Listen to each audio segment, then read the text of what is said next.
Helsingin Ullanlinnaan on 14.9. avattu uusi Marraine Cafe et Glam-niminen kahvila.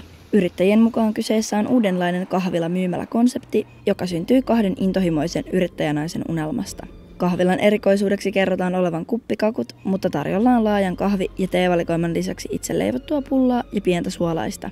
Uniikin paikasta tekee siellä herkkujen lisäksi myynnissä olevat vaatteet ja oheistuotteet sekä valloittava vaaleanpunaisuus.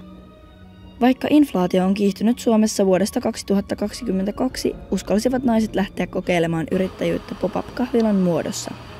Pystyttiin siinä vähän niin kuin tutkiskelemaan sitä, että miten niin kuin ihmiset ottaa meidät ja meidän konseptin vastaan. Huomioitavaa on, että kahvilaa perustettaessa on tärkeää tehdä taustatyötä alueen tarjonnasta ja kysynnästä.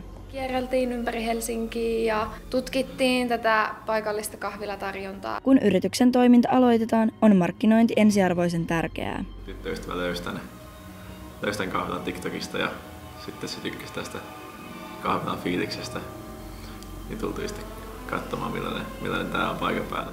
Alkuun pääsee pienelläkin rahallisella sijoituksella. Me lähdettiin tähän niin oikeasti tosi pienellä budjetilla. Et ihan omilla säästöillä, omalla rahoituksella. Ja tietyllä tavalla halutaan myös niin kun todistaa, että sä et oikeasti tarvitse paljon, että sä voit aloittaa. Yrittäjänä on tärkeää kehittää jatkuvasti uutta. Kehitysideoita riittää koko ajan.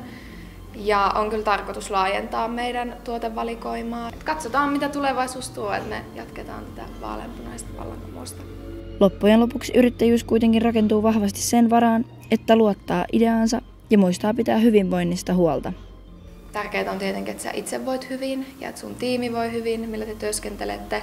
Sillä on iso vaikutus siihen, että millä energialla te rakennatte sitä yritystoimintaa.